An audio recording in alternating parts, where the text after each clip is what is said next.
So, hello, Randy. How are you today? Good. One second. I'm just going to straighten this. Okay. That was for sure. Okay. Doing good. How are you doing?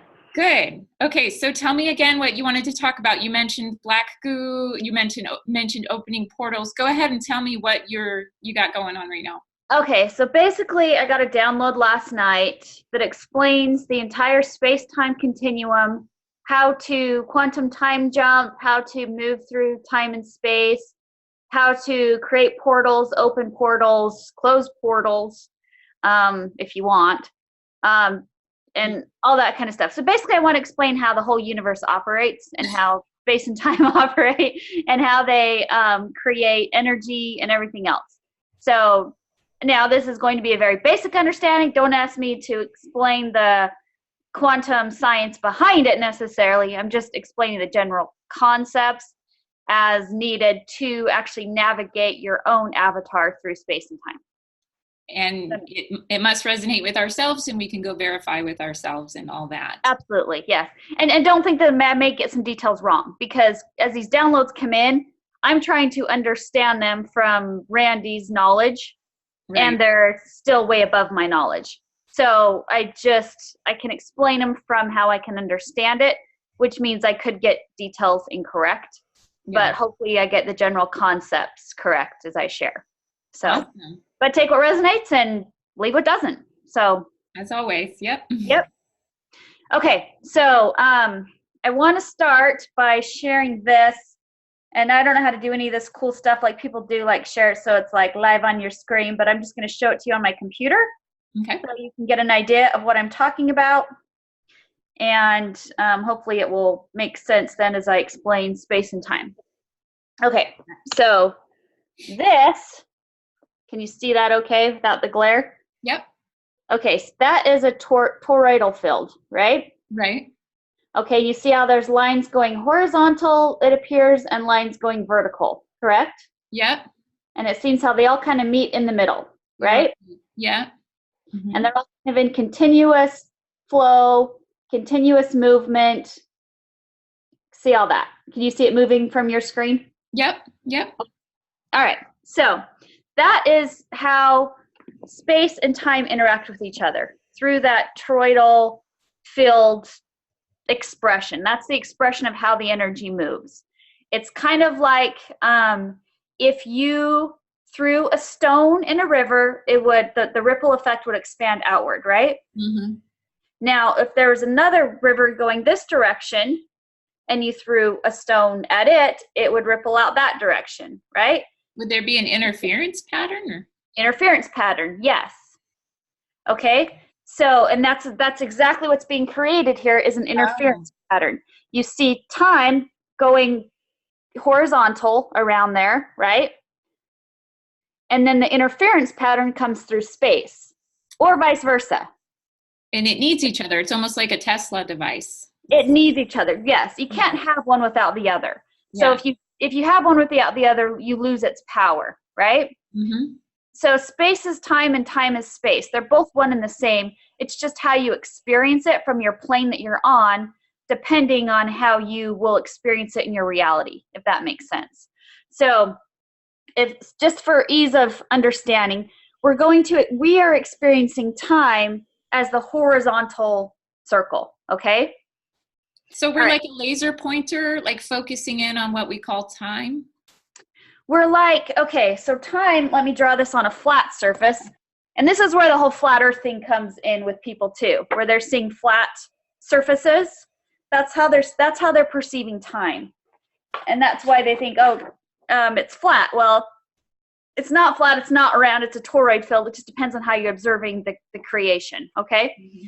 So when you're observing time, you're observing it, well, we think we observe it linear, right? We think we're just going point A to point B, right?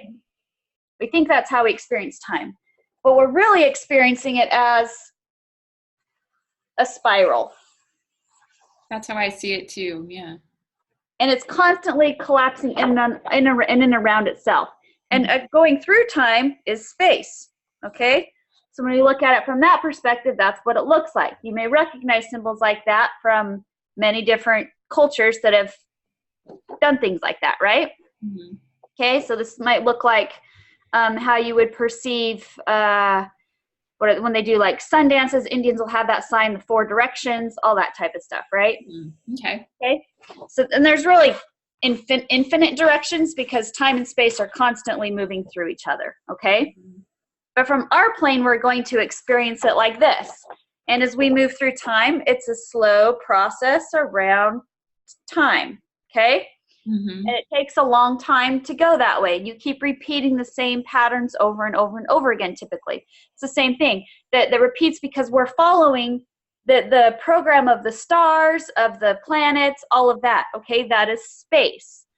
Space is where we program our time, if that makes sense. It so does. We move with time and space together, okay? So if we want to rewrite the stars, you might say, or change the planetary alignments to our will, you might say, then we must merge with space as well. We must project our consciousness through space and time. Well, we leave time to go to space to write a new program, and then we project that program back into our time. So we end up, that's how we can quantum jump in time. Let me explain that a little bit more. Okay? So there's as we move through time, we have natural occurrences where we have portals or portholes, you might call them, in space, right? These portholes become open, and let's say you have a porthole. Here you have your east, west, north, south gate, whatever, and then everything in between, right? Or you're on time, it's your 12 o'clock, 3 o'clock, 6 o'clock, 9 o'clock, and then you have all the dials in between, right? All of that's time. That's space would be the actual points where you can move through time faster, okay? So we would perceive this as, okay, moving to a new timeline, but it's really all the same timeline. We're just moving faster through it. Meaning, if, say, we're right here, right now in time, okay, just as a point where you are Randi and Melanie right now together, we're at this point in time, okay?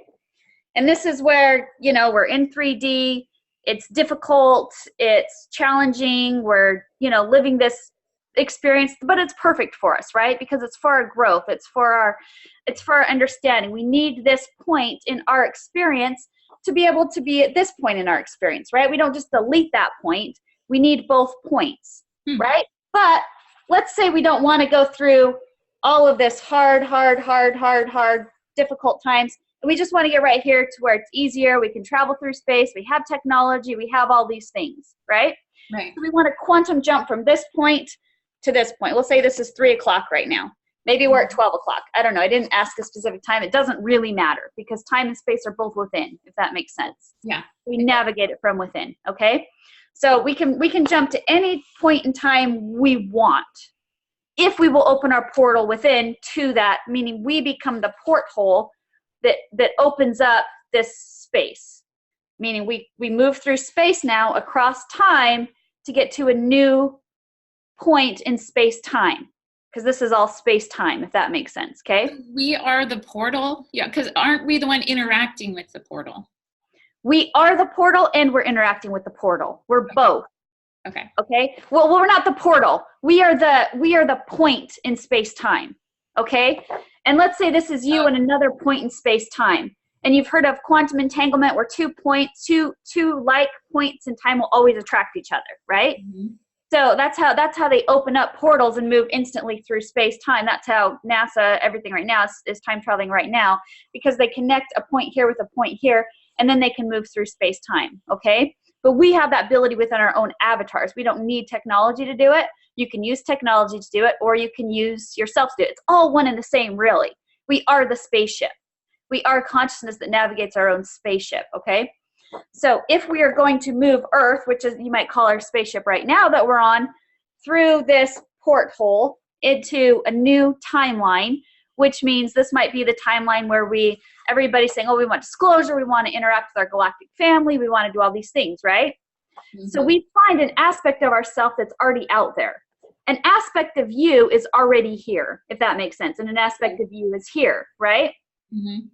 You're experiencing yourself as both. Now, your consciousness, as you're experiencing Melanie, is projected right now onto this, we're pretending it's this point in time, okay, which is our 3D experience right now in this very moment, okay? Mm-hmm. And to get to this, it can be a long path or it can be a short path. It doesn't matter. It's your choice, okay? But what we typically do is, because we've ran the long programs before, we've ran the hard programs before, where it's like becomes very difficult until basically we all destroy each other, and then we end up, because we die, then we learn how to quantum jump faster, okay? But if we want to do it in this avatar, in this body, then we can do it by just opening up the portal within, okay? And so that's what we're going to do, is open a portal within to move ourselves, meaning connect our consciousness to this part of us that's at this space-time point right here, okay? So what we're doing is connecting with aspects of ourselves in a timeline that we want to experience, one that's joyful, hopefully, or more harmonious. Right, but the only way to do that is to become that energy in this timeline right now, if that makes sense. Okay, so if we want to move to a space-time that we feel that way, then we need to feel that way right now, and that's what connects the portal. That's what opens it, is by opening a resonant frequency with that part of you that's already on this timeline, okay? And so we're basically tapping into our own resonant frequency as if the future's already here, as if everything we ever desired is already right here for us. Okay, this is where you talk about the law of attraction, right? Mm-hmm. This is the law of attraction on a galactic scale. Okay, you are literally resonating with yourself on another timeline. And by doing so, you bring those timelines into oneness. You collapse them into a new timeline, okay? That's now where they're both connected. So these two aspects of yourself are remembered together. You bring them back as one, okay? And when you do that, you're not necessarily moving just to this timeline or this one to this timeline. You're actually creating a new timeline by merging those two together. And you're going to meet probably somewhere in the middle. Mm-hmm. Because you're gonna have to figure out a way. Your program side, which is your machine side, right? The part of it's that people don't like to hear this, but the part of it's is the AI that's connected to the machine, which is the program writer. Okay, we are all the program and the program writer. Okay, and so it's all within us. So as we connect to the program is going to naturally create a pattern our consciousness can follow to move us quickly through this portal to this new experience that we're choosing to create, that we're now resonating with. Okay, so it's a lot to take in. It is, I know. So we're co-creating our reality. So we're not fully in our individual selves creating these timelines, right? And we've had a lot of negative influence around us that have kind of pushed us into certain timelines. So I understand the law of attraction, and then I've been using, just my imagination, which is what I thought, to tap into other vibrations and possible versions of me that were a higher expression, a better thing, just cutting out all the bullshit patterns that I used to deal with.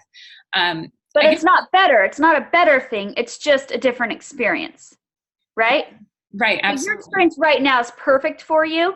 That experience there is perfect for you. You're just ready to merge those two together more quickly because you've advanced in your consciousness faster than time is moving, if that makes sense. Right, but we're still co-creating, right, with everyone else, with the collective. So not necessarily, no. So this is where the quantum entanglement is true and not true at the same time. Okay, so yes and no would be the answer. Everything's a paradox. Everything's yes and no. There is no definite answers. That's what I've been coming to. Yeah, just accept that. Okay. All right. So the program is always moving, right? The program is what the original template was based upon. All right. That was as consciousness explored itself. You might say the first time, but there is no first time. Again, everything's a paradox. There's no beginning. There's no end. It's just always in constant flux. Okay. But for the sake of understanding it, sort of, we'll pretend that there was a beginning. Okay. The first time we experienced time, we went through it the slow way. We're experiencing ourselves as growing and expanding. We didn't know that we had any influence on it. We just kind of all went with it together. Okay. Mm-hmm. That was, and then we all ended up somewhere. All these wars in heaven, all that stuff that happened, that's what they call it, the war in heaven, right? That was the war in space, as everybody was able to get to space, but they brought all of their broken, messed up aspects with them, okay? So then we had this big mess that we dealt with in space, with all of these different races coming together in space. So then we decided, okay, if we're going to continue, we have to have peace, all right? And that's where we went back to our 0 point, back to Earth where we are now, brought all the different varieties of consciousness together to say, figure your shit out, all right? And that's where we all came to, and we all had shit. None of us came shitless, all right? We all brought whatever shit from all of our experiences back to this now, which is why Earth has been such a difficult, messy thing, okay? Yeah. And this shit is what you might call the black goo. It's our karma from all of these experiences, okay? And we brought all this karma with us because we needed to heal it. And it's not because it's bad, it's not because of anything else, it's just energies left from our collective experience that need healing, that needs transmutation, right? Is this physical? Is it found on the planet? Yes. We see it on our planet as oil. Oh, wow. Okay. Okay. And the Earth is constantly absorbing all of this energy and processing it, moving it through. And see, then we have to use it as fuel, because then that transmutes the energy as we turn it into fuel, which is interesting. So, but that means our planet is literally being fueled on our own shit, right? And then, and so we keep rehashing our crap over and over and over again. And that's the recycle. That's how we recycle it, right? Okay. So we don't have a lack of shit, unfortunately. We've got plenty of oil on this planet, plenty of ways to power ourselves with that. But it's not a pleasant experience, because that can be hijacked and used, as we've seen with the whole petroleum thing. And it's been used to keep humanity stuck in its karmic cycle, right? Mm-hmm. Because it needs that karma to keep reproducing itself. It needs us to keep making oil to power itself. Right? That's how we become the battery. We are literally the fuel of the planet right now, or the fuel of the universe, you might even say. Our universe, which is our black goo, is fueling the universe. Okay, it's living off this negative energy. And that's the problem, because that means it needs more negative energy to keep itself going. You see how that gets stuck in this paradox of this cabal control, and why they have to keep people producing shit and not taking care of themselves and not healing themselves, but being stuck in religious programming, even new age programming, all of those things, keeping you from your power to remember you can transform it all at the same time, because they just need the power to keep it going, okay? And this is how the machine works. And so we can't necessarily judge the machine as bad. All it's trying to do is keep itself going until we wake up, right? And once we wake up, we remember we always had the power to power it. And we can move all space and time in any direction we choose to go. Yeah, we just have to wake up to remember that. Yeah, can you tie that back to the image that you were drawing about collapsing timelines? Yeah. And tie those together. Perfect, yes. So okay, so now let's say, okay, because you had a new thought creates a new timeline, okay? Which means the program's going to write out a whole timeline to get you to a new, and to create a new potential for you to move to, if that makes sense. Yeah. As you choose where you want to go, the computer's going to make a way to get there, because it's hard for us in our conscious mind to figure out all the details. Just like we couldn't think about how to, did I lose you again? You're there. Okay. Just as you don't have time in your mind or your consciousness to like think of how making your heart beat, ears listen. It just naturally does it, right? That's the machine side, which this naturally programmed. It naturally works. And in animals, we call it their instincts, right? We have instincts too. Our instincts are part of that program. Okay, that was our subconscious. Mm-hmm. That's our unconscious, subconscious mind. I mean, it powers itself whether we're thinking about it or not. Okay, so if we aren't consciously creating a place for us to go, it's just running old programs. And if we've only ever had a negative program, we're going to keep running that, right? because that's all it can do is keep running the program just to give us something to do, because it has to have the movement. It has to have things happening for there to be power for any creation to be, okay? Mm-hmm. So even though we are all connected, we're still all each our own individual universe at the same time, if that makes sense. Yeah, okay. Because as one person has a new thought, a new desire to create, they literally move through space and time. They reprogram the stars, everything in alignment now to that new program, that new desire that they have to create. Everything aligns to that. Now, if they reach it the next moment, they say, you know what, I don't want that anymore. Well, then all that program is unwritten and something else new has to be rewritten. And that's where you can't give up on your individual desires if you want them badly enough, right? Before they manifest. Okay, because you have to give the universe time, or you might say that the machine time to create a scenario to get you from here to here, but it's going to do it quickly. And this is where there still is time. We still experience time moving from here to here, but it's a lot faster than moving it this way, if that makes sense. So we don't have to worry about when we're getting like negative thoughts and then it's almost creating those and creating a possible timeline with that. We don't necessarily have to worry those negative thoughts are your black goo that's keeping you stuck. Okay? That is your karma. That is your belief that I'm not good enough, that I'm not a God, that I can't create my own reality, that I'm not, it's any belief that takes power from you. Okay? Meaning it's any belief, and I call it that it's a lie, right? Be lie. It's a belief that you're anything less than your own creator. Okay? So if you believe that someone else controls your reality, then that's the way it is. And you're going to be moved towards someone else's creation, which is fine if you want to go in the same direction as them, if that makes sense. Mm-hmm. So let's say this was my porthole that I opened, okay? And this is where my creation's moving. I know what I'm choosing to create. I know where I want to go. I know I can create it because I know I'm God of my universe, right? And I know I write the program to do that. So I open this portal to where I'm going, but I allow anybody to come through it who also has the same desires as me, okay? So let's say you're in alignment with what I want. I want, I want a world where we're not being trampled on, where resources aren't being taken from people, where there isn't children being abused, all of these things that we desire, right? So if we're in alignment with those, then you become in alignment with my porthole. And you can move through it just by following me, okay? And just by believing it. Now, if you say, I don't want that, well, then that's going to move you out of alignment, out of harmony with my portal, and you won't go through it with me, okay? Yeah.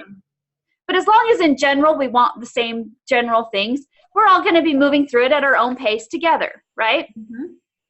And once people see that, that's going to open up more people to say, oh, I can move through this portal too. I can go through this too. And those portals will be open basically as long as the person who's holding that portal open allows them to come through. Now, what I won't let through my portal is energy that is, child killing energy or things like that we have going on this planet, right? That's not going to be allowed through my porthole, okay? So that's where we have this cleansing that takes place, you might say. And the way to bring all of reality through a portal together is to harmonize all the energies, okay? So if we have this type of thing going on in our reality, which we do, we know that there's satanic ritual abuse happening. We know that there's all this evil, awful stuff happening that is now starting to come to an end, if you've noticed, right? Mm-hmm. Okay, that's the stuff we're not moving through this portal, which is why that energy has to be transmuted. Now, just like the fuel has to be used, the oil has to be used, but it can be reprogrammed. It can be healed, if that makes sense. So all we need to do is find the codes then to heal the black goo, to transform it into energy that's like 0 point energy that's in constant flux, that isn't keeping everything stuck like the oil is, if that makes sense. Okay. Now, when you say codes, I mean, there's literally like codes available to us. Like there's light codes. I mean, did you mean that literally or what? I mean it literally, like computer code. Okay. Okay. So this black goo is computer code that has been basically taken a mind of its own. You might call it the 666 beast system. Okay. And this computer code has kept us stuck, not because it's bad, but because it didn't know what it is, if that makes sense. All it knew is it was manifest through our energy. And we decided it was bad. We decided it was ugly. We decided it was gross, so we disconnected ourselves from it. Okay, and this is when the light separated from the dark. All right? And when you have that separation, well, what happens is our roots were still in the dark. Okay? We have the tree of life, which is the light and the dark. Our roots were still left in the dark. All we did was cut off the tree and moved it, which is what like natives do in their sun dance. They cut a tree off, they leave the roots, and then they go do their sun dance around this tree that they then replant somewhere else. The problem with that is, can a tree live without its roots? No. And in native sun dances, what they do is they feed the tree with like animal parts and things like this, and that's supposed to give life to the tree. But see, in that reality structure, there's always a sacrifice that's needed, right? The natives are sacrificing their whatever animal they're giving the tree, okay? And so a sacrifice is always needed to keep this tree of life alive, meaning it's really a dying tree, okay? Because we separated it from its roots. And that's where I say that the whole light worker thing, oh, we're going to destroy the dark. Well, that's your roots. That's part of who you are. We all have that darkness inside, right? We all have negative potentials within us that we need to heal and understand. That doesn't mean we have to tell them that it's bad. Is anger bad? No. Used inappropriately, it can cause pain, it can cause suffering, but used appropriately, maybe it's needed. You know, if someone was abusing your kid, you know, you're probably going to come mama bear after him, right? And you're going to tell, get the fuck off my kid and leave him alone if they're hurting him, and probably even give your own life for your child if necessary, right? And that's where we have those emotions. They're not bad. But as we try to disconnect, which is what these, I call them the phony ascended masters have done, you ascend past your roots and leave them here, you're still going to die. Both the light and the dark will die. They need each other. So that's why they're always pulled back into 3D to heal themselves. That's why you have all these people that are saying they're channeling ascended masters, blah, blah, blah. They're telling them all this stuff. But those ascended masters don't even realize that the reason why they're so interested in what's happening here is because as we heal here, they heal, if that makes sense. We bring it all together as one again. We are the roots. Earth right now is the roots that are looking to be healed. But if we just keep producing oil, eventually it's going to destroy the roots. And once the roots are dead, then there's no chance for any of it. We all die, right? So, okay, let me pull this in a little bit just so people can understand. So just last night, I got some energy healing, and I was able to go into an aspect of myself. It was probably like my 6-year-old self, and she had a lot of anger. And he was really great about helping me work through that. And then all of a sudden I get this feeling of like anger, I got to experience it. And then I was thinking we were transmuting it. I'm not totally understanding everything, right? But so my awareness of that, my ability to, I want to say extract, but really maybe it's about integration.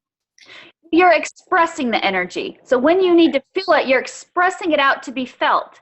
Is it bad? Were you bad for feeling that as a 6-year-old? No, of course you weren't. It was just your natural response, right?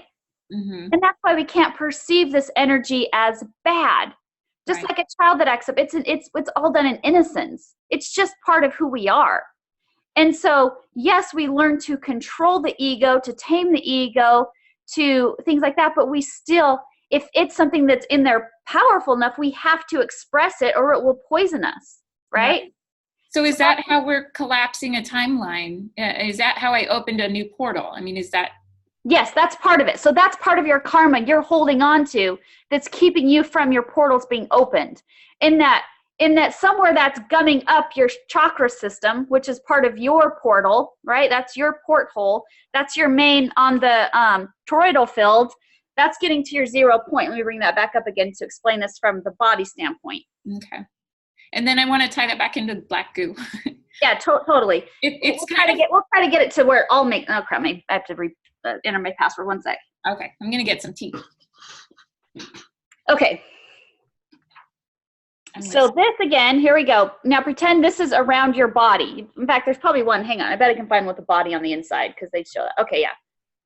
So Like in this one, you see how there's the body right in there. Yes. Right? And you see the 0 point at the heart, right? Mm-hmm. That is your 0 point, meaning all the energy has to move from above and below and meet at the 0 point in the heart, and it has to have an open channel, right? That's your open portal, your channel to move energy through, okay? So if you have black goo gumming up your channel, then that energy has to be moved. It has to be expressed. It's like damming yourself. That is your damnation. That's damming your energy flow. That's keeping connected to universal flow. That's amazing. Okay. So that's where we're expressing this energy out. So it's not so it's to say that it's bad, but so that it stays in flow. Okay.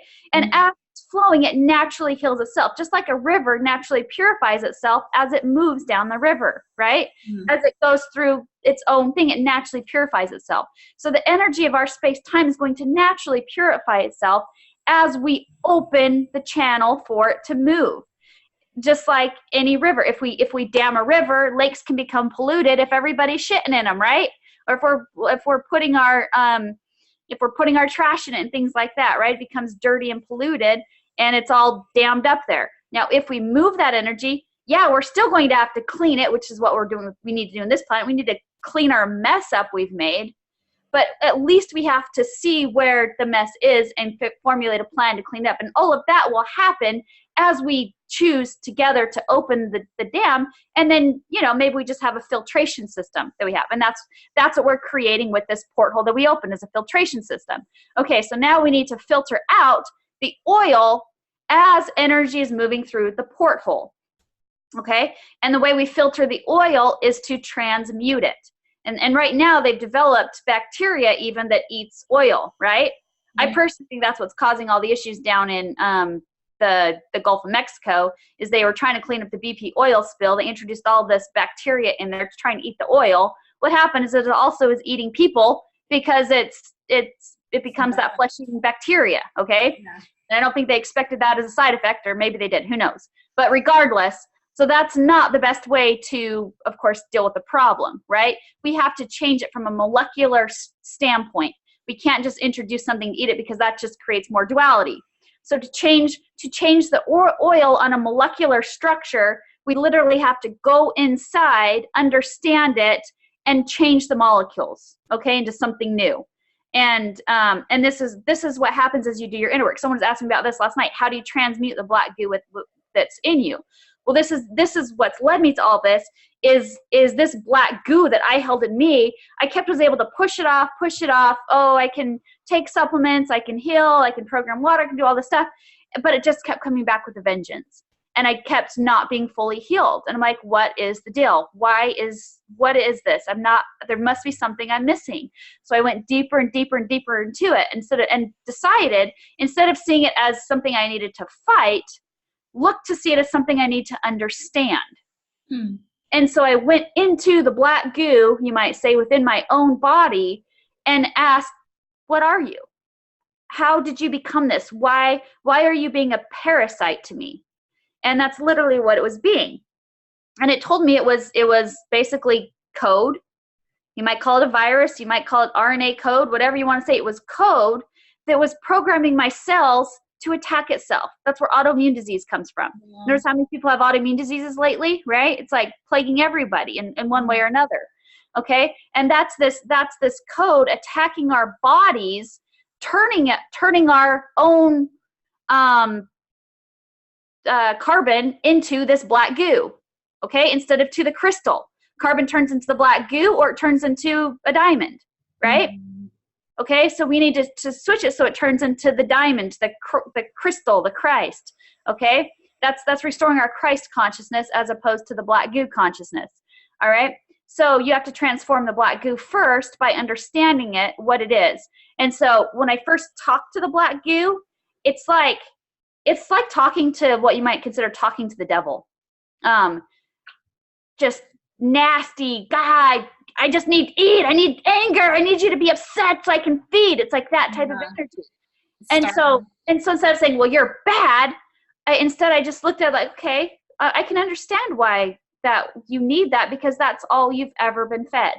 All you've ever been told is you are bad, ugly, not good enough, not smart enough, not that you're evil, that you're the darkness, that you're all of these things we tell the side of us that's our shadow that we think is bad, right? Those are, we shame it, we judge it, we push it down, we bury it, we put it in Pandora's box and close the lid and say, I don't ever want to see you again. Does that ever work? No, it always ends up seeping itself out, right? Every time.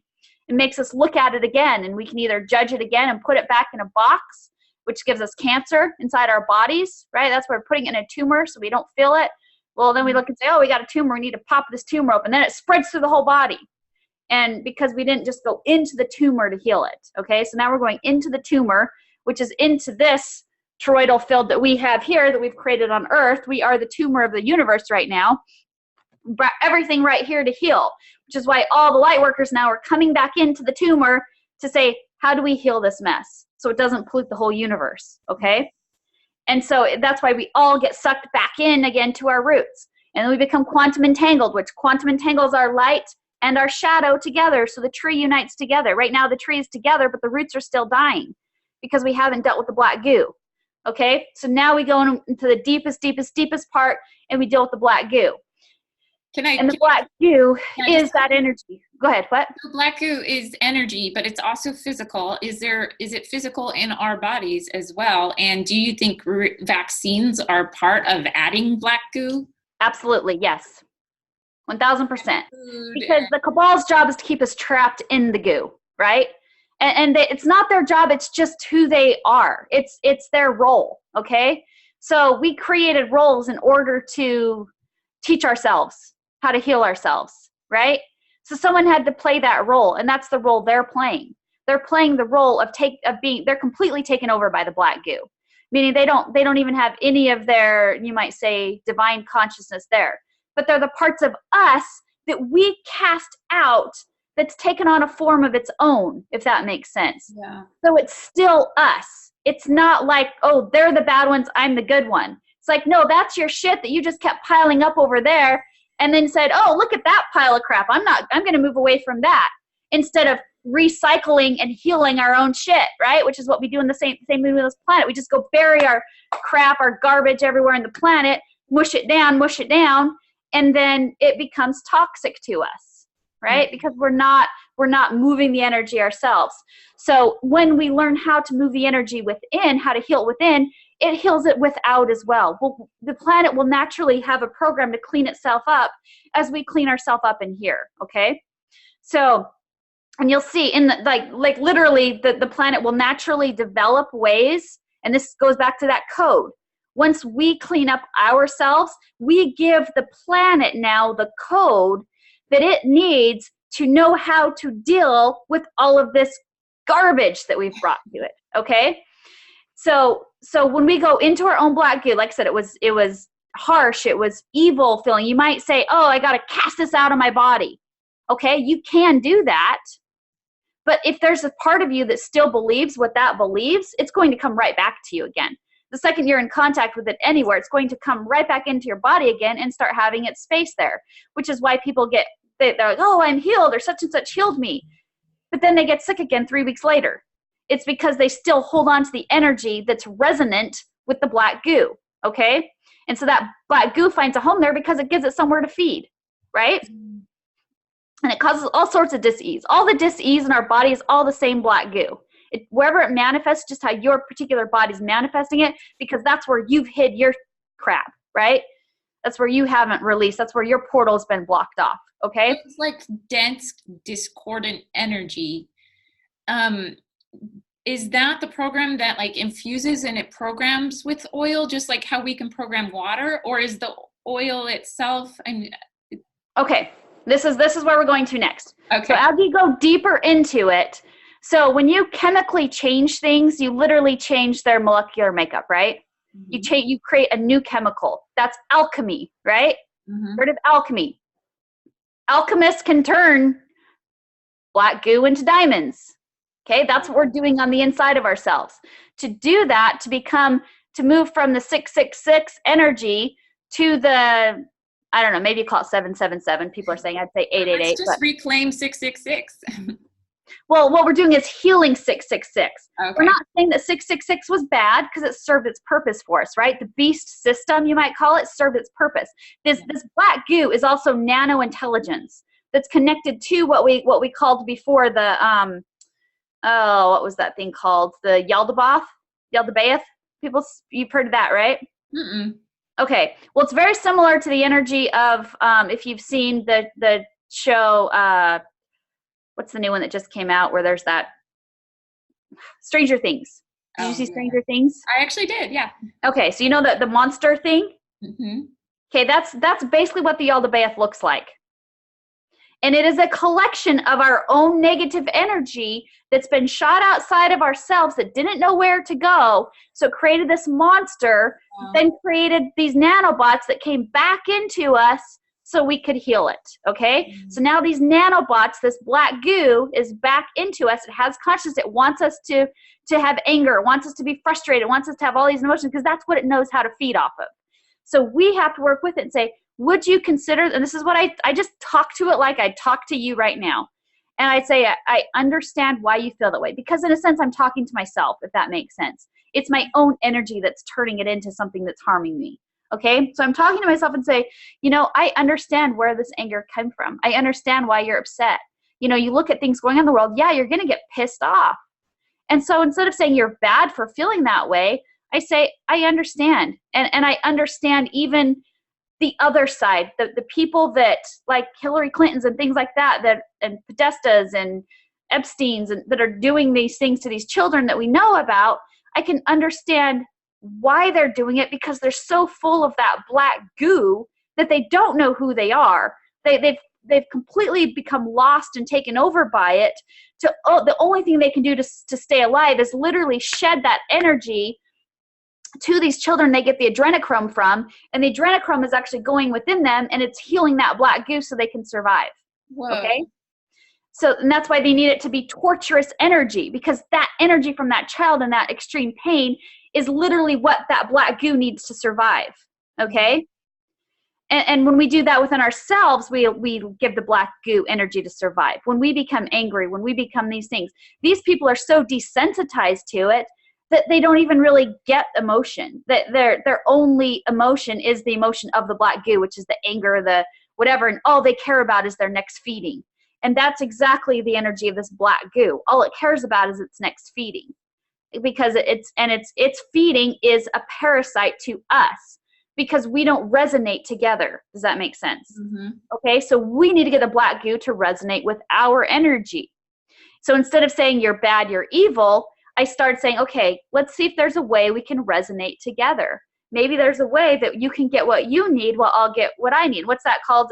When they're not a parasite, but they're where the two work together and they feed each other. Do you remember what that's called?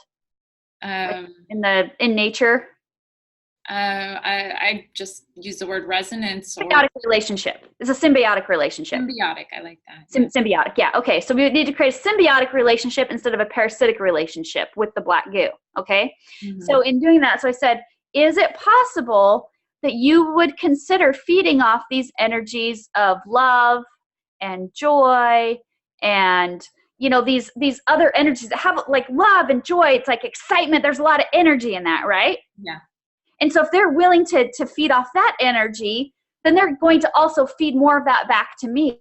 What if we could work together and you would be willing to consider getting energy from these new frequencies instead of only, because I'm not saying you're bad. I understand you just lived off what you were given, right?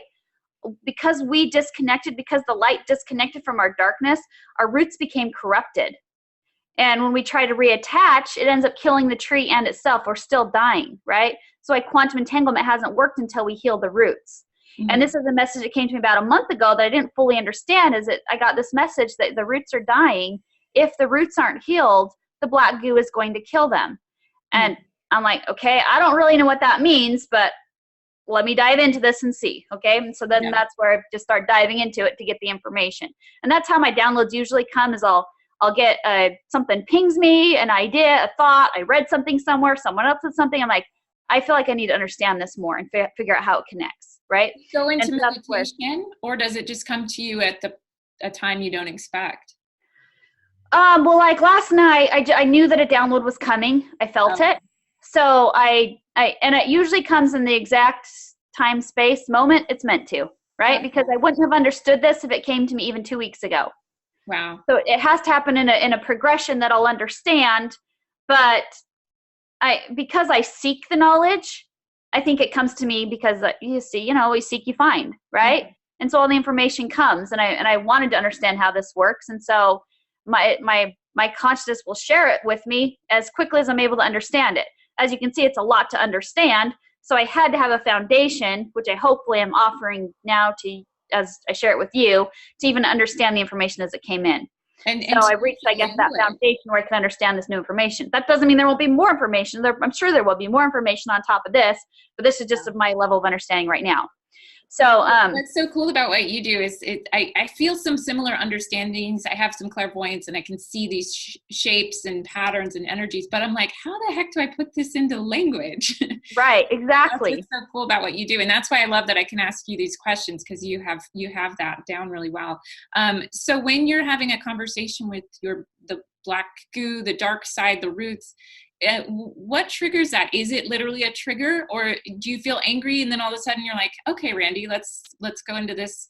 Or what are those moments where you're actually having that conversation like? Okay, good question. Because it started with just me loving myself. Mm-hmm. Now, I didn't know what the black goo was. I didn't know any of that. I knew, like you, that I had anger within me that I didn't know really what it was from. I didn't understand it because I don't consider myself an angry person. But then there's sometimes it's just like I'd tell my husband, like, I don't know what it is, but I have to have this rage. And I'd literally have this rage energy, and then I'd feel better. Wow.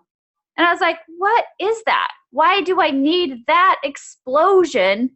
Which it literally was an explosion within me. I didn't realize I needed it to feed the black goo so I could keep moving forward to give me energy, right? Because I was literally living off that energy force too, because the black goo that was part of me also was, if that makes sense. Yeah.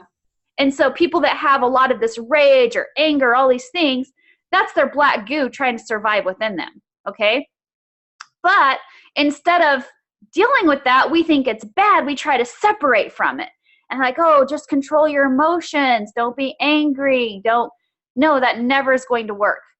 You'll just separate yourself until it brings you back again. It's like a boomerang or like a rubber band. You stretch, stretch, stretch. Eventually it's going to snap back and it's going to get you again, right? Yeah. So instead you need to harmonize the Band-Aid, or not Band-Aid, a rubber band, so it's just moving but not exploding out of control, so it comes back and snaps us in the face or whatever, right? Yeah. Okay, so I started just looking at myself and thinking, where is this coming from? What is this? And so I started working on my own healing, my own programs, understanding why I felt the way that some of it went into past lifetimes, past lives where I was in the same reality. Remember, we've just been repeating ourselves. We've been here before. This is nothing new. We've been through this time space before, and we developed all this pain, and we brought it back again, developed this pain, brought it back again, because we still haven't healed it yet. So it's like all this cumulative energy we brought back in, still back into our toroidal field, right? That all needs to be healed. And so as I started healing myself, I started being less judgmental of others, because I started realizing I've got my shit. Just because my shit's different than their shit doesn't mean I'm better or anything else, right?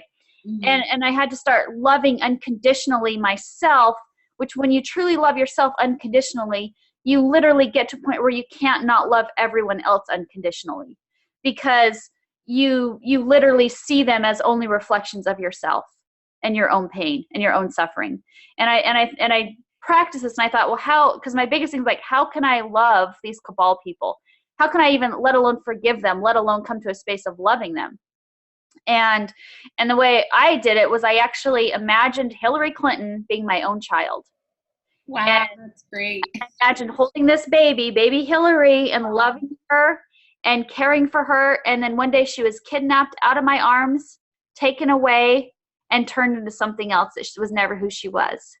But in my heart, I always still know who she is. And I know that she's still that innocent being that just got messed up in everybody else's shit, right? And so once I saw her from that perspective, I was able to love even that aspect of myself, if that makes sense. And so it's like, no matter how ugly, no matter how bad it is, I can still love that. That doesn't mean I'm going to let the behaviors move forward, because that can't happen, right? Right. But I can let the true essence of her move forward. And this is where grace comes in. And this is where we become the saviors of our reality. And we're not just here to save ourselves. We are here to save our reality, which is just ourselves, if that makes sense. She is part of me. I am part of her. That energy she's holding is not just hers. That is that is our collective energy that she took on more of, so we didn't have to. Yeah. So in essence, they gave us a gift by holding that energy to where it nearly destroyed them. If we would come back and love and unite together, then I can bring back in the codes of unconditional love, which are the codes that heal the black goo. And when I fully unconditionally love myself, I can share those codes with anybody I choose. So in doing so, in opening that portal, Hillary, Podesta, all of them are allowed to come through. I just need to transmute the energy so they can. And they're not going to come through as themselves. They'll probably release their physical vessel that they have right now, but they'll be able to reincarnate. And this is being born again through the flesh versus being born again through the spirit, okay? Mm-hmm. So if you can't flush your own black goo, your own karma, it's too much, then that's where the saviors come in, okay?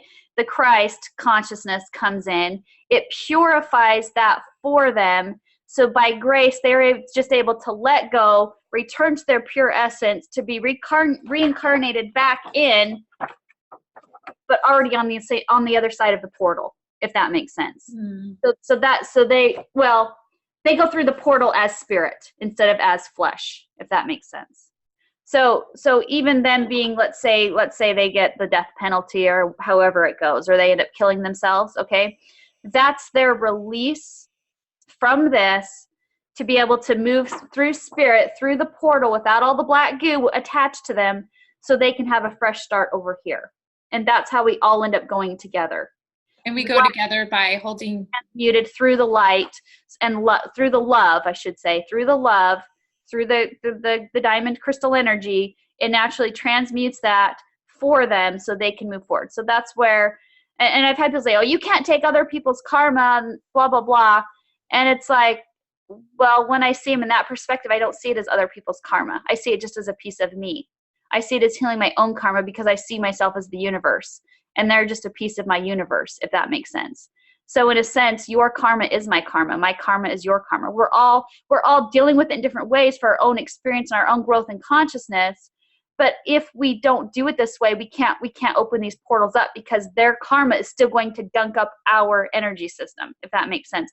It will eventually all come back until it has to be transmuted through, until it's all open and cleared, which is what we've been doing, which is that's the ruby magenta portal that we're in now. So those of us that are hopefully carrying less black goo than someone like Hillary Clinton, like, what can be our role? I mean, obviously we have been asleep collectively for so long that we allowed it to proliferate so much. Is holding them accountable, even though I find that to be difficult and sad, because I agree, I see it, the humanity in everyone. Like, how do we help all those that are really mired in this black goo? So that's where all we can really do is heal it within us, and know that as we do, we send those codes to the universe. Yeah. And it heals it with it all. So it's kind of like the collective consciousness. When one person has a new thought, a new idea, it immediately becomes a program in the new conscious mind, right?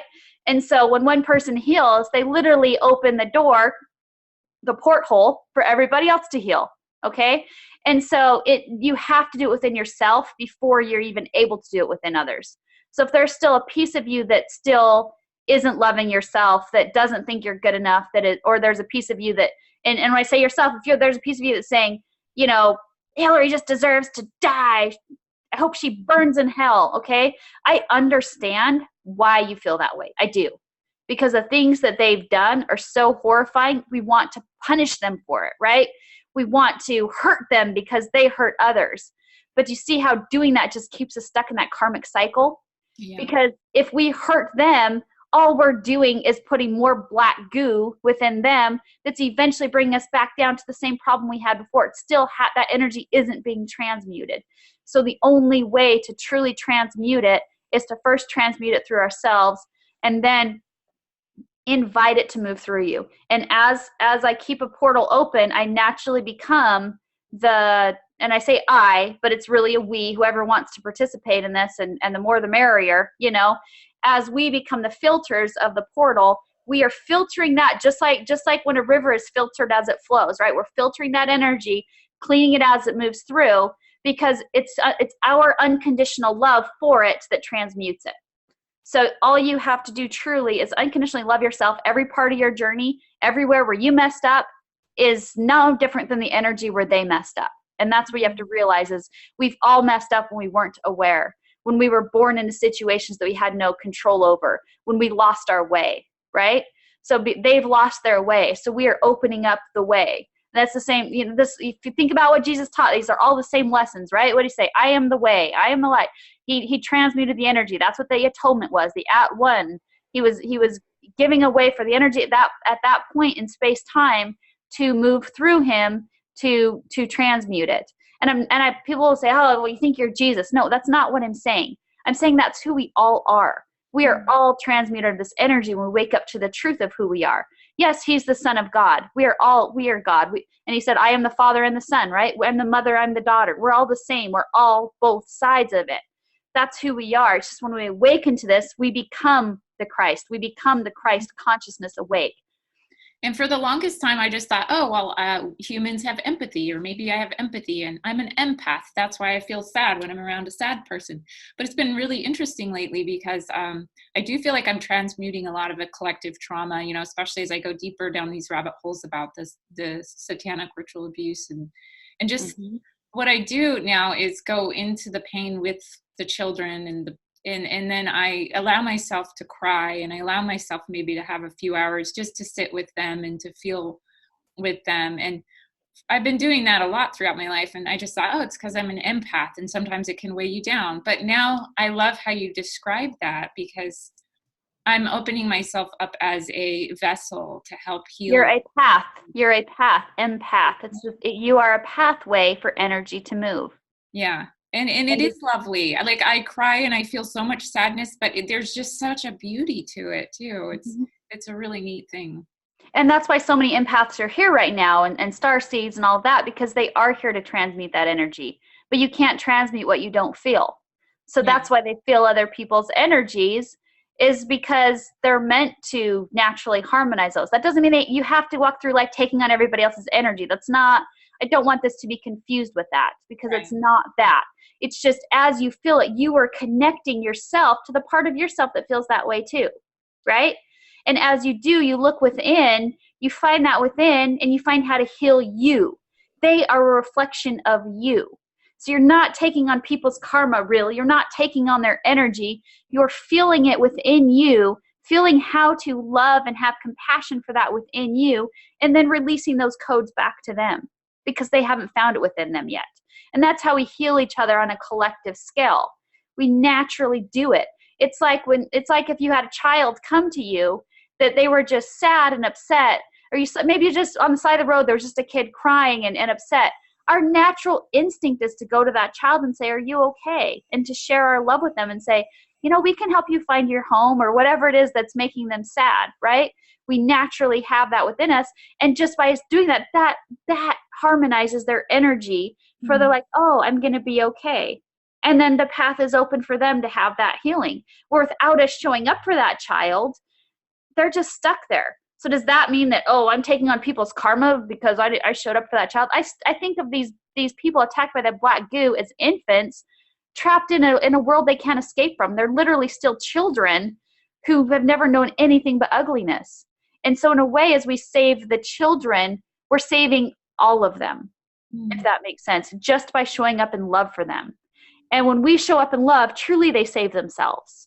And that's what's really happening is they surrender to the love and realize they always have been good enough, that they're not judged, that they're not, that's forgiving, right? We're for, meaning previously, before this experience, we gave them permission to be the bad guys. We're for giving them permission to show up as the bad guys for our experience, knowing that in the end we would return and love them unconditionally for showing up for us as that experience. That's within us too, right? We all have the duality within. We knew that we would have this experience, that when we disconnected from ourselves, we knew that we would have this experience of duality, but we wanted it because that's how we grow and expand our consciousness. So we have to forgive ourselves permission to screw up too, and love ourselves back into ourselves. And that's returning to unity consciousness. Meaning we're letting go of all of our karma. I don't have to try to make every single thing I ever did in this world right, because I'm just loving and forgiving myself permission to screw up. And so I can love myself in all my times where I didn't make the choices I would make now with the information I have now. And just like we don't expect children to always make right choices when they're children, realize we're all children making choices here. And so we all knew that we would screw up and we would make shit happen that we didn't want, right? Right. So we have our individual soul, which has its own field. And then we have our, like a collective soul, which relates to humans, right? And so that has its own field. And then we're all entangled together on this planet, so that has its own field. So everything is the law of correspondence. I'm seeing what's happening on the big scale happening in my own world. And it does take the edge off when you realize it ultimately. And we always go back to this, it seems like in every conversation, is to knowing thyself.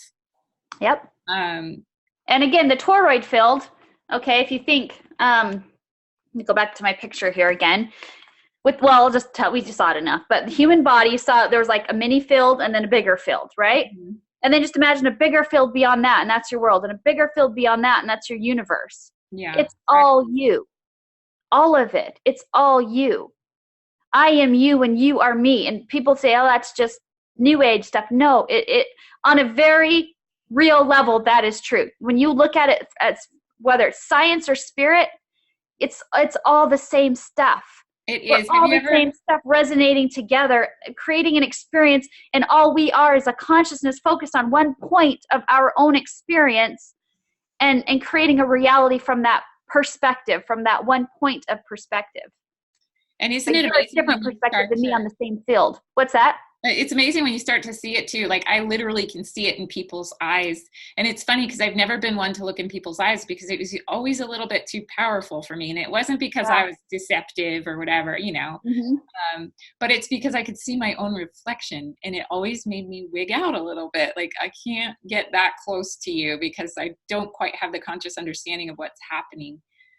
But it's true. And one thing to consider too, one thing this might help others as they're looking at their own black goo. So as I start doing this and I open myself up to all possibilities, I let go of all my previous belief systems of how I thought things worked, what I thought about good and bad, and stopped judging.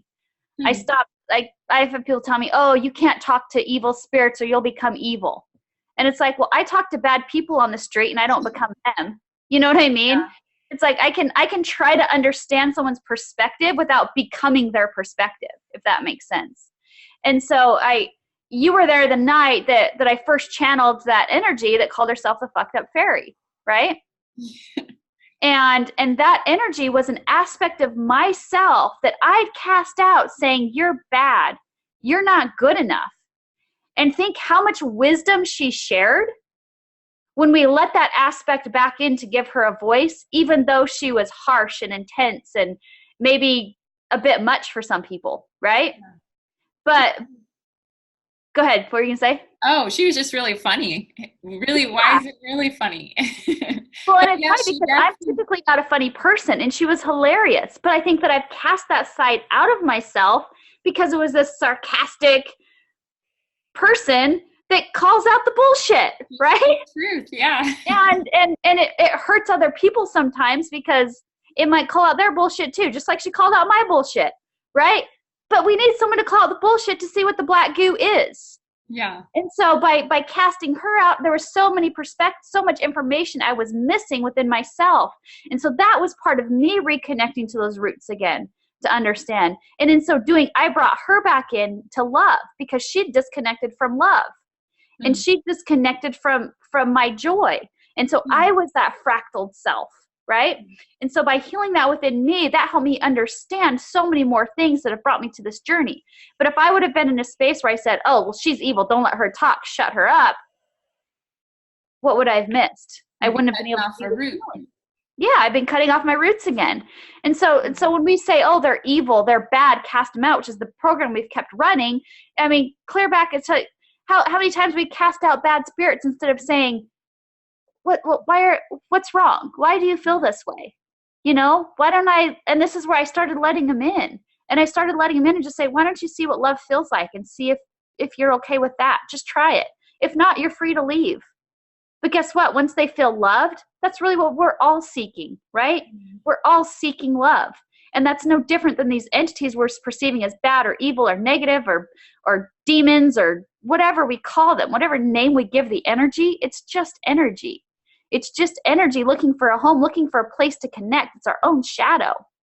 Yeah, so all these entity attachments and things, like, are you saying those are aspects of ourselves, or aren't they their own consciousness? And I always thought it was good to kind of eliminate some of those energies that we don't really want to be part of us, but you're saying they are. But can you really let it go?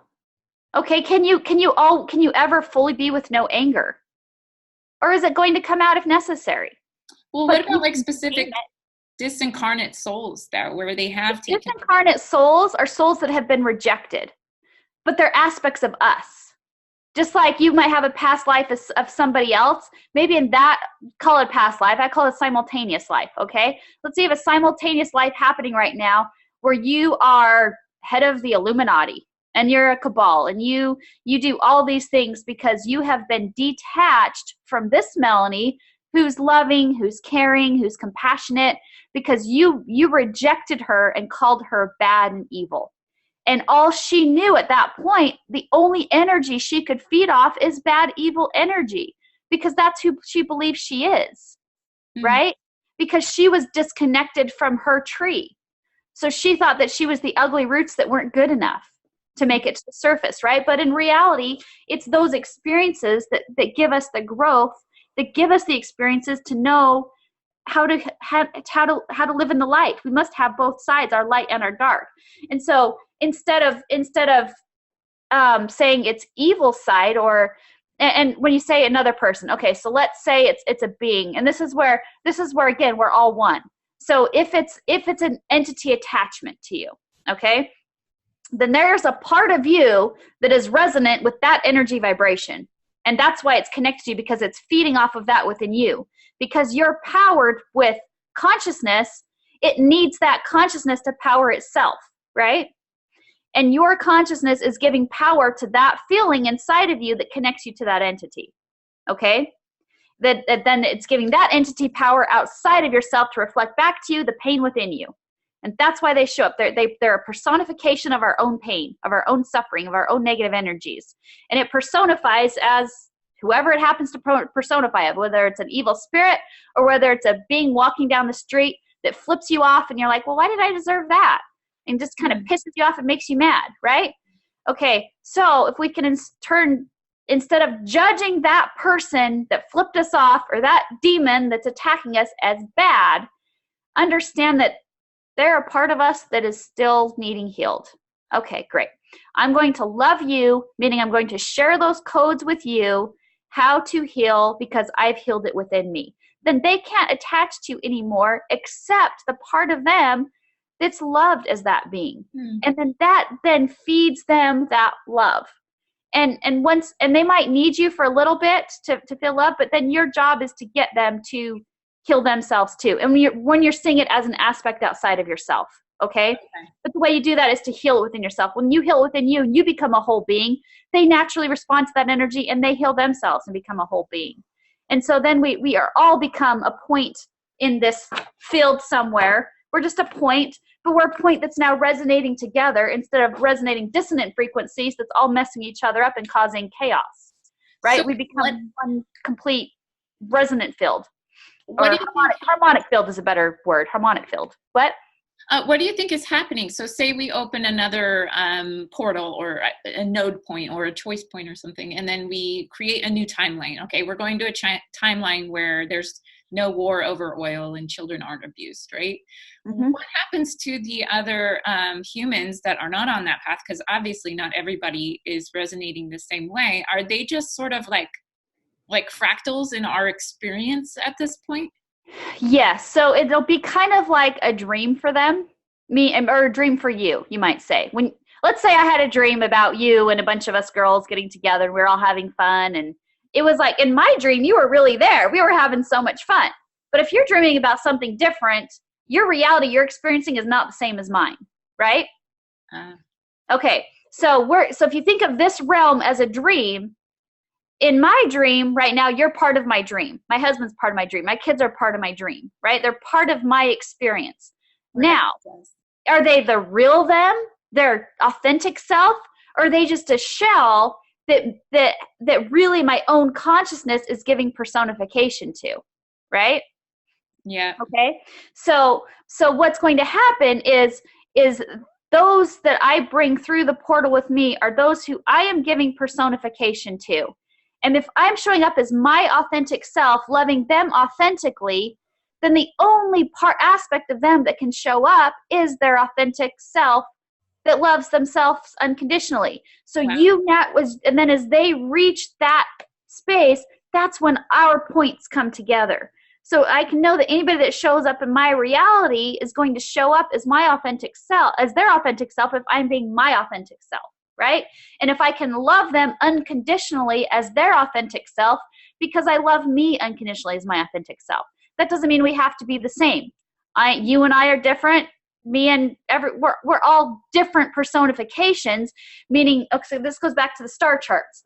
So when we come in with our star charts, we all bring in different aspects of the planetary system, right?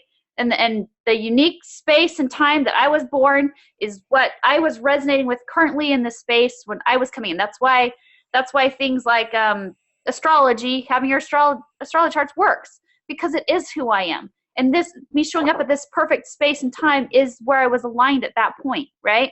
And where you're aligned at that point. But we're all aligned under the same stars, under the same universe, right? So once one person changes their alignment, it changes everybody else's a little bit too. Just like when the Ophiuchus energy came in with the recent, what was it, 2016 or 2017 that came in. Nobody even knows what's Ophiuchus. It's never showed up as a planetary body, and suddenly we have this Ophiuchus. So I do believe the Ophiuchus energy is the return of the Nibiru energy. Okay. And when Nibiru returns, it opens that. It's a gate. It's the energy coming through. Okay, so let's pretend that this like the Brady Bunch when they got Cousin Oliver. It's like adding a new thing that. Yeah. It's like everybody kind of adjusts to it, right? It's like it doesn't change everything, but we all like make a new adjustment. Like, okay, we're all a little different now. The energy shifted, right? Okay. So when Nibiru returns, it shifts the energy. It creates a new star chart for everybody. Okay. And it's part of this coming back into our reality. Nibiru moves through this portal too as soon as someone opens it, okay? And it ends up connecting with us. And it's either the destroyer or the savior, depending on the vibration you're at. Now, if you're seeing Nibiru as the destroyer, it means you're on a vibratory frequency where your human vessel is not able to move through this portal. So you're going to go through the suffering timeline, okay? And it's suffering, but it's quick. That's the other thing is for out of grace, it's done quickly, meaning the earth is destroyed quickly. So then the souls can move forward. But if nobody has done the inner work, if nobody's connected a portal out of here, everybody gets destroyed. Okay. If someone's opened the portal, then everyone has the opportunity to go through the portal instead of being destroyed. And that's where we're at now. So if you don't want to go through the portal, if you don't want to let go of karma and you want to keep punishing everybody, you're going to get stuck on this timeline that ends in destruction.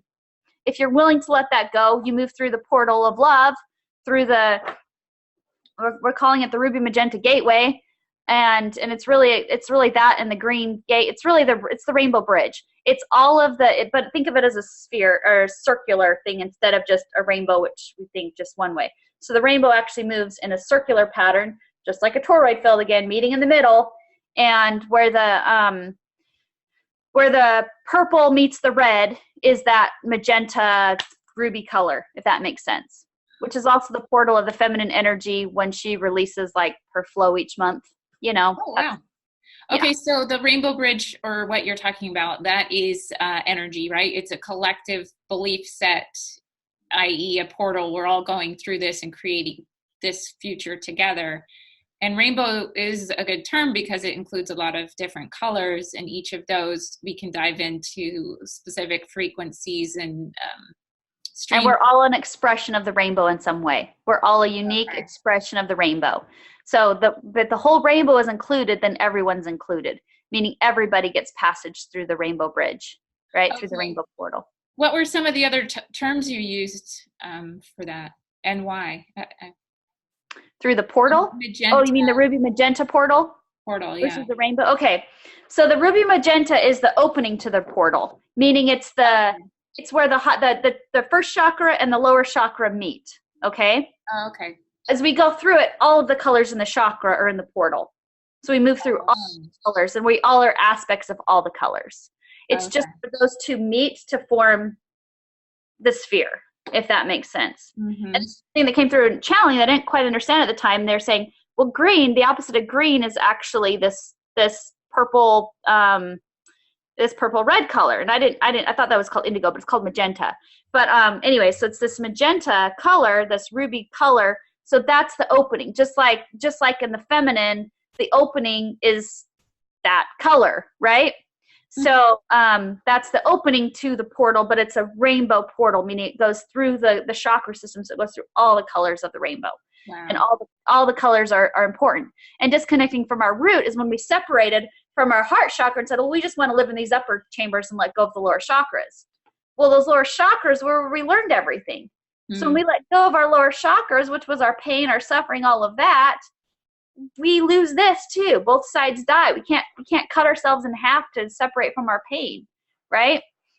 We have to carry it through, this is why we don't destroy the goo. We just harmonize it so it can move with us. We bring all the lessons of the 3D with us, all of the experiences, all the good, the bad, and the ugly, but in a way that's harmonized to beauty. It's kind of like the lower notes on a piano. You know, you just play those by themselves, like dun, dun, dun, like this heavy, harsh energy. You play that themselves, right? That's not what makes it beautiful. What makes it beautiful is when they're all flowing together in a new melody, right? And sound and light are the same thing. So it's like the colors of the rainbow are beautiful as they all mesh together in the beautiful pictures that it creates. So we don't want to get rid of any of the colors, any of our chakra, or red or whatever.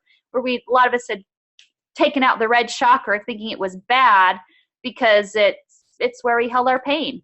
I went through pain. Can you tell me a little bit more about how you understand the archangels and kind of what's really going on with that? Because I'm quite confused. Okay, so archangels are archonic energies, meaning they're let's see, how would you describe them? Like we create an archonic energy when we give something a lot of power. Okay, so if let's say we all believed that Zeus was God. Okay, so we put all of our energy to Zeus, and suddenly Zeus becomes very powerful. Which Zeus is Jesus, Jesus, Sun, Horus, all the same archetypal energy, right? Mm-hmm. It's the sun, the Father and the Son energy. Okay. So if we all give that energy, we personify it outside of ourselves, it becomes a planet that's then part of our collective experience. It also becomes a being that shows up in our collective experience. And it becomes an energy that a character, you might say, that we all end up playing. And as we meet that energy, it doesn't necessarily we show up as Jesus, but we might show up as that savior energy, that archetypal energy, in whatever name it happens to be in our own time experience. And a lot of times we end up repeating the same timelines because those are what we know, what we're familiar with. So we end up playing those roles just to experience what it's like to play that role, okay? And this is where time and space are just constantly in flux. We don't ever really delete the program. We just play the levels of it we want to, if that makes sense. Mm-hmm. But we can't delete it, otherwise none of it exists. You can't delete your roots again. So you can't destroy the 3D because it's part of what made the other experiences. But we play these archetypal energies. Okay, so this is where the archetypes became confused though. All right? Because again, let's say like the Michael energy. Well, Michael energy felt like it had to slay the dragon energy, right? The dragon is the feminine energy. be a whole long story about how the feminine became dragon energy, but so I'm not going to go into that on this one, but just for the sake of the story, I'll make a note to go back. Sorry, what? Oh, I want to make a note so we can go back to that, how the feminine is the dragon. That's interesting. Okay. Never heard that before. Anyway, and when I say, and it's the feminine, but the masculine has also played the dragon. So it's like we all play all the roles. The dragon is just what keeps us stuck in this reality in order for us to grow and become unique individual souls. Okay? And but the Michael energy sees the dragon as the bad guy because it's keeping us all stuck. It appears. But in reality, it's allowing the healing process to happen before we move forward. Okay? But the Michael energy said, I have to destroy the dragon. I have to cut it off from its roots. Okay? And kill it and stab it in the heart. Right? When you stab the dragon in the heart, you stab yourself in the heart because the dragon is an aspect of you. And to stab yourself in the heart, you just kill yourself and then it kills everything. So then you end up repeating the cycle again. And that's the energy of the destroyer. Okay, so when can I apply this to some real life stuff just so I think? Yeah, definitely. That's a great idea. So I love that you brought up Michael. You know, I was in a relationship for a while and it wasn't good for me. And so I asked for help from Michael to help cut off like the ties I had to this person, because I kept getting thought forms and like wanting to be that with him. But like a higher aspect of me was like, no, it's time to move on. And I really wanted to honor the higher aspect of me. And so I felt like that's how Michael, or whatever this archetype, was able to help me. It was almost like bridging the gap between my higher self and my human self. So to me, there was validity to that. Absolutely. Was I denying and chopping off an aspect of myself that really wanted to be with a person that maybe wasn't good for me? What I would probably say is you weren't at a space at that point where you could detach yourself because you were resonating still too much with that energy. So it's like Michael can cut the cord. The Michael energy can cut the cord, and that's the point of it, right? And we bring him in as our savior. It's still you. It's still an aspect of you that's severing that connection. We all have aspects of all the archetypal energies within us, okay? So you bring in the Michael energy. We've personified it as a being, but it's a being that's within us. We all have the archetypals within us. So we bring in that personification of Michael within ourselves to save us from what we feel we can't save ourselves from. In reality, we're still saving ourselves from it because we're cutting it off. So you're honoring yourself either way, if that makes sense. Okay. Knowing it from the higher aspect, you see yourself as Michael. Okay? And you know you are Michael coming in, severing that. But that's how we create the story so we can move forward. Okay? So it's just seeing it from multiple dimensional perspectives. From one dimension, Michael is outside of you. From another dimension, you are within Michael. It's still all you at some level of at some dimension. It's just how you're perceiving it from your perspective. I love that. Do you think God's the same way? God's outside of us and it's also within us. Yeah. So I thought what you might get into, and I'm glad you didn't, was just how this whole archangel movement was actually deceiving people and holding them back from knowing their true selves. And in some ways, I bet that is happening, similar to what religion does. It's part of the journey. So it's seeing the Michael aspect of yourself reflected outside of self, and then bringing the Michael energy within self, the Sekhmet energy, the Inanna energy. Those are the female archetypal energies, right? A lot of the female archetypal energies have been lost until more recently, and suddenly they're making their presence known again. That's the feminine energy rising, this feminine archetypal energies. People say, oh, I am Inanna, I'm Sekhmet. It's like, yes, you are. Because those are archetypal energies that we've all brought in as this divine feminine energy, and all of our feminine, whether you're a man or a woman, is connected to these archetypal energies. The Lilith energy was that energy of the fucked up fairy that everybody cast out because she was the rebel. She was the one who, okay, this goes more to become she's the dragon, so I guess I won't get into it. But Lilith becomes the dragon because she's saying, hey, what do you want? Stop living the program. Live for what you want. And her energy is the one to get people to start thinking for themselves from their own consciousness perspective, instead of just saying, Well, I'm going to do whatever God wants me to do. Well, what's God? God's the program. God just keeps you running the program over and over and over again through time, right? Where the Lilith energy says, well, what do you want? Stop running the program for a minute and decide if you want to run that program or not. If you don't, then go to your heart, your inner desires, work with your heart and your mind, and decide what you want different. What do you want to change about the program you're currently running? And see how she can show up as a savior for you if she gets you out of a negative pattern that you kept running because you were unaware you could change it. But in the garden, let's talk about Lilith in the garden. Okay, so Lilith in the garden, where everything's happy and wonderful, her job is to go in and shake things up a bit, right? Like, okay, you're here, but you're not really progressing at all. You're not expanding in consciousness. So she gets you to partake of the forbidden fruit that knocks you back, that makes your soul fall into forgetfulness. You forget who you are so you can have a new experience of consciousness. So we see her as our enemy, but actually she's our friend because she's what allows consciousness to expand. And so when we see it from her perspective, we don't see her as bad anymore. We just see it as someone leading us to follow our own heart. That's truly all the Lilith energy is about. Wow. There's been times in my life where I've played the role of Lilith, and it is kind of hard when you get that kind of resistance. But in your heart, you know you love this people, this experience. You know you want to help bring about a more joyful experience. When you know you're choosing the right thing for you. It's like leaving a religion. Yeah. You know, I was taught religion was the program I was taught. I grew up in a very religious family with Mormon, and it's a very strict program you follow. And I said, this just doesn't feel like me anymore. But I kept running the program because I was afraid to let go because I was told I was bad if I let go of that program, right? Right. But eventually I followed my Lilith energy, my heart, you might call it a rebellion. I rebelled against the program and said, I'm not doing that anymore. I want to see what it's like over here. And that's that within all of us. And so Lilith was the snake in the garden. Lilith is Lucifer. Lilith is the light bringer because she illuminates the experience you learn and grow from it. She's the light within the darkness. Wow.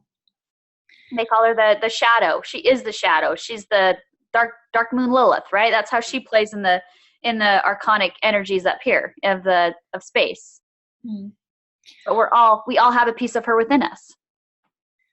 So I'm understanding more about how, to accept and work with the Lilith within us and to work with and reprogram the black goo or get rid of it. You don't get rid of it. You just love it. It's just about learning to unconditionally love. And you might need to communicate it to understand what it is. We communicate is, and don't think of it necessarily, well, I do think of it physically as the black goo because that's how it's manifesting. Okay. But think of it as a personification of yourself. It's a part of yourself that needs healing still.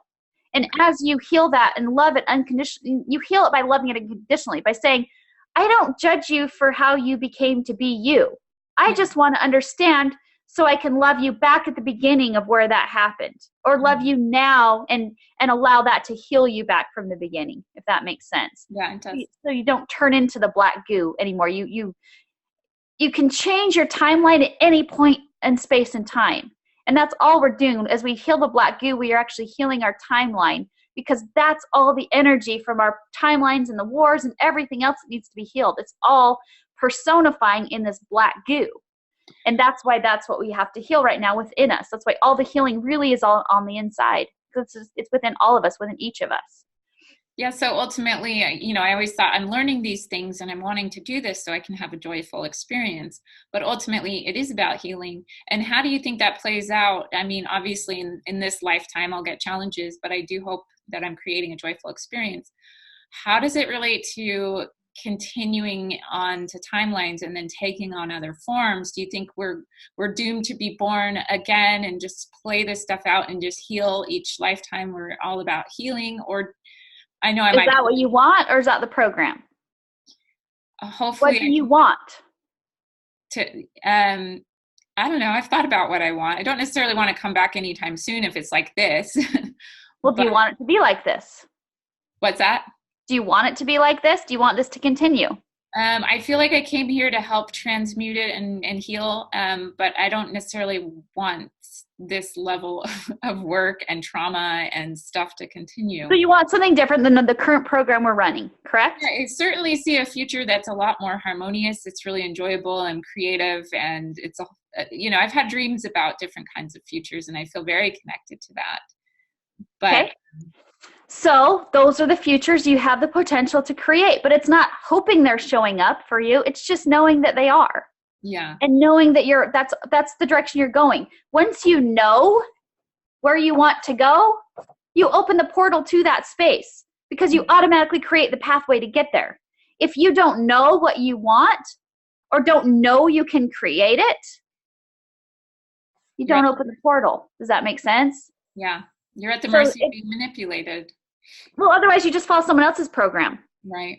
So if you're letting these cabal people so what the Illuminati are, the Illuminati understand this stuff. That's how they're able to control realities because they know they can program them to their will. So they program them to exactly what they want. The problem is they're only living off the black goo, so they're programming everything to the will of the black goo, okay? And because we've separated from that, they just keep running those programs, and we have to come in and try to fix it, but we can't fix it unless we fix ourselves, unless we dive ourselves into it, understand it, and heal it, which is what we're doing. That's why we're back in our own 3D experience. So we've dove back in to this stuff that we say, I don't like this. Nobody likes their shit. Nobody wants to go swimming in their shit. That's gross, right? It's nasty here because of that, okay?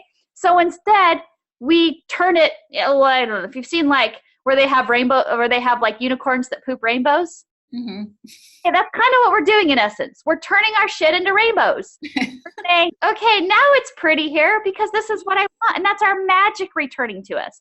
That's our magical powers to transmute and alchemize energy. We're changing the chemical makeup of it with our frequencies within. That's alchemy. That's true alchemy or true magic, you might say. Okay, well, they've been using magic in a negative way just to give them power and control. And they've been using that with the help of the black goo to be able to control people. So now we reverse that. We become the ones, and I don't want to use the word control the black goo because that's not right, but we liberate all. We liberate the black. We liberate everybody to be their authentic self. Mm-hmm. And in doing so, it naturally transmutes the black goo.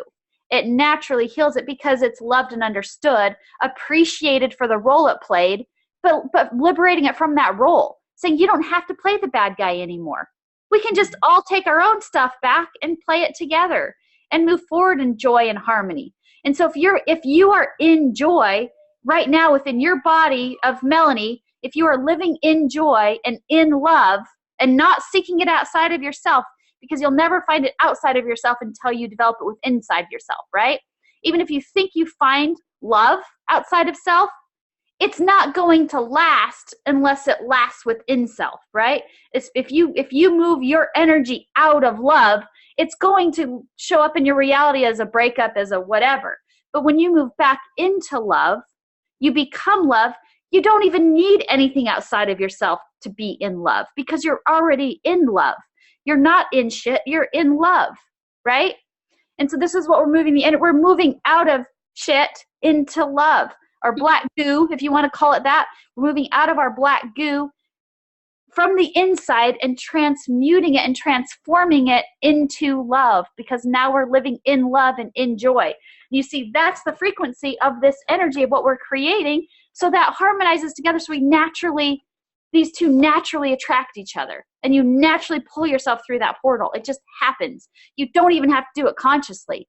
It's going to happen unconsciously just by being in the vibration of love and joy. And truly, that's all you really have to do is be in love with yourself, all aspects of yourself, the good, the bad, and the ugly. Love it all for everything that it taught you and learned. And then know the world outside of yourself will always reflect that back to you. So it's always going to change. It has to do in a way your consciousness can follow. So you might see it as world events happening and suddenly, oh, everybody's arrested that I thought wasn't going to be. And now everything's happening and everything's working out exactly how I wanted. It's because it's responding to your energy vibration. And it only takes one person to think this for the entire universe to respond to them. If their thought is in harmony with everything in the universe. Wow. And that's why you need a thought that's in harmony, not excluding anyone. where anyone can be included in your story. Because you're willing to you're willing to let everyone have a part. Just there are no parts in your story that, okay, you're the child rapist. That part doesn't exist in my story, if that makes sense. I don't have that character, so you can't play that person. But you have lots of other options of people you want to play. And if you want to just create your own character, that's totally fine too. You create your own character and be exactly who you want to be. It doesn't matter. There aren't any rules. All the universal laws end because you come in and create a new law, a new universe, a new reality, where you don't have karma anymore being the prime directive, right? It's love. So isn't it interesting? We're really at a time now where it is a great awakening. And it almost seems like Source has gifted us with, all these awful things. And then on the micro level, in my own life and a lot of people I know dealing with narcissists, like it's almost like Source sent out their troops to like shake us up and awaken us and say, hey, you are the source of love. You can bring it in yourself. And it's really an exciting time. And it's interesting when you look at all these cycles, this 26,000 year cycle, and then we're in all these different cycles. We really are at the precipice of like a major awakening, and it's beautiful. I mean, it's happening in my own life, and thank goodness for information and being able to create videos like this. But like it's also happening on the macro cosmic level too. We're getting all these light codes, and I love that you understand that, and like you can describe how this macro cycle that's happening, and that we're awakening for many reasons. Well, and what you said is key. You said you are the source. Mm-hmm. You are source. And that's we keep putting it outside of ourselves, but it's not. We are the source of the power of the universe. So if we're the source, and the source is love and joy and harmony and wisdom, but it also includes anger. It also includes all these other things, but they're in harmony with it. They're not out of control. They're not causing dissonant frequencies. You are the source of your universe. So when you heal you heal your universe. You are God. That's where God is within. We personify it outside of self if we choose to, right? Because that's to create a story, but it's still you. It's always you. You are the source. I am the source. That's the I am that I am. And that's when you realize to know thyself is to see thyself as the source of all. That's when you become God and creator of your universe. It's not, will this show up? It will always show up. You will have this if that's who you are. If it's not, then whatever's still in disharmony in your universe is what you're going to see reflected back to you. So you can tweak it a little more here and there. And there is no bad or good or whatever. It's just energy. And so if it's allowing you to move and flow, that's the thing with energy. Energy has to be in flow in order to keep it powered, right? We have to have the flow of energy. It's when we damn ourselves, which is what we did with this reality. We damned Earth. We created it into be a hell, and it damned the energy of the entire universe. So we had to go back and heal it. And this is what's happening within ourselves, right? We are opening our hearts again. We are opening our chakras again. We're healing our lower chakras. We're loving ourselves. And that opens our flow again. And then Source connects to its 0 point energy field because it's in constant flow. Where if we block it in any way, we block our flow. We block the energy. We can no longer move. We begin to die. So we certainly do have this cause and effect relationship with our actions. It affects others. I don't want to see people that have harmed others in the physical realm and just say, oh, that's an aspect of ourselves that, we just need to integrate. Like there's obviously this physical world playing out that's very real.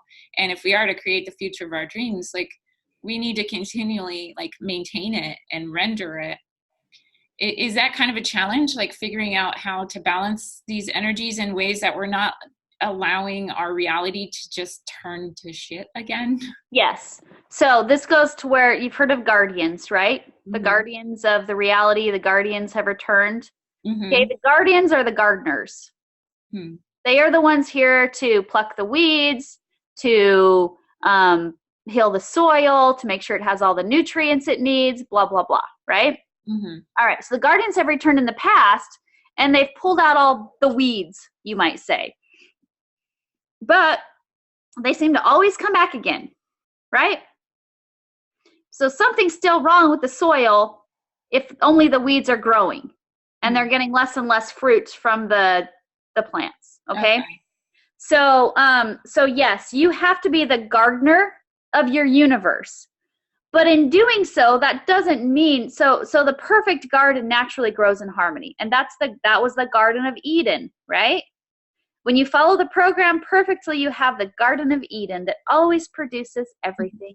You don't have trials, you don't have suffering. It's wonderful and fabulous until you get bored as hell. And you need something else. And that's where you then allow the garden to give you more adventure and more experience.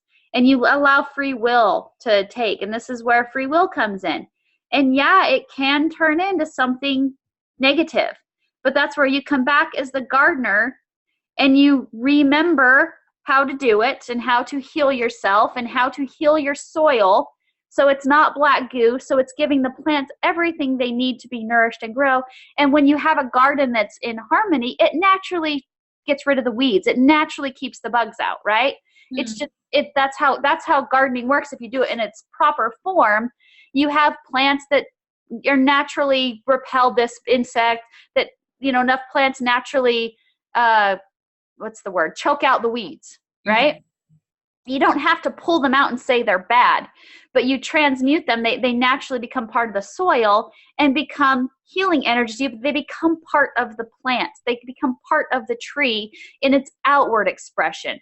When you heal it, when you heal the roots, instead of just trying to punish the roots or pick out the weeds or anything else, the garden becomes naturally in harmony with itself as you do. So yes, you return to the garden, but that garden is the beautiful expression of you, of your truth. And just by being that keeps the garden in that harmonic state. You don't have to cast out everything you think is negative. That's natural. You're going to always have a few weeds here and there. No big deal, right? They'll naturally just kind of die off and whatever as you move. And that's evolution happening, right? And so it's totally fine. But don't judge anything as bad. That's the important thing, is not to be judgmental of it, but just to look at it, understand it, know where it came from, so you can heal it and know, okay, there must be something in the soil that's causing all these weeds to sprout up. And instead of punishing the weeds, heal your soil. Yeah, to me, that's the gardeners are doing. I love that. That's a great way to look at it. Yeah. So then to me, it's about words, maybe not choosing the word bad, but discord. Don't judge any of it. Just, okay. Well, no, again, everything's a paradox. Should we judge? Yes. Should we not judge? Yes. Okay. So we judge in that we look at our garden and we say, okay, this isn't exactly what I wanted. But instead of judging the weed, you're the gardener, right? It's your responsibility. So take responsibility as the gardener instead of blaming the weeds for all your problems. And you look at the cabal in this reality, they're the weeds that took over the garden, right? Because they understood how to do it, because that's how they took control of the matrix, right? So then the mother energy, the guardian energy, the father, the divine masculine and feminine come back together and say, okay, I see we have a problem in our garden. What is it? And we look and we realize, oh, it's the soil. The soil has been corrupted because we tried to move our trees. We tried to move all the safe plants by cutting them out and replanting them somewhere else, and they all died. The only thing left in the garden is weeds, if that makes sense. Of course, it's going to take over the garden. So then we have to come back and quantumly entangle all of our plants back to the weeds, or back to the roots, their roots, and then we end up flushing out the weeds by healing the soil, because we looked at what was wrong with the soil, which was all that negative that produced the weeds. Yeah. And then we heal that, and the weeds turn to flowers too. It transforms everything. That's the alchemy. That's the magic. It's like when you think of a fairy with her magic wand coming in and cleaning everything up. That's your power you get back once you reconnect with your truth. You get the power to literally shift realities. So this is magic coming back into our world again, just like the fairies returning. Yeah, I love that. It's so different. The reason I asked that question is because I certainly don't want to repeat the mistakes of the past where, we have this force coming in full of weeds and infiltrating everything. And then a lot of us that are in a healthy spot, we're looking and watching them hurt and harm others. And I don't want to be like, oh, well, it's just about integrating our own, shadows and all that. And then it proliferates. But you're absolutely right. Like, we were looking at it from a distorted perspective, which is why nobody really had the guts to do anything or stop it. And you got to see yourself as the whole garden. You're the weed and the plant, right? Mm-hmm. And instead we looked at it as, well, I am the beautiful flower. I don't belong in this mess of weeds. I'm going to move myself over here. Well, guess what? Your roots are already planted there. You can't just move yourself. Yeah. You have to heal the garden, which means you have to see yourself now as the gardener, as the guardian, how to heal it from that level of consciousness. And then the gardener has to look and say, or the guardians have to look and say, what's wrong? What happened here? How did this garden get so out of control? Why are we only left with weeds? Well, it's because everybody that was a flower didn't want to be there because there was too many weeds, right? Why was there too many weeds? Because the soil was bad. So that's where we have to go back in and heal the soil, heal the roots, then reconnect the plants and heal our own garden. But it's your garden. This is your garden. My garden is my garden. We live in the same reality, you might say, but in a sense we don't. Your world is completely different than my world, right? My world is wife, 5 kids, life. Your world is, right now you're in career, you have older kids that you're working with. We have different realities, even though we're in the same reality, if that makes sense. Yeah. So you're part of my garden, and I'm a part of your garden.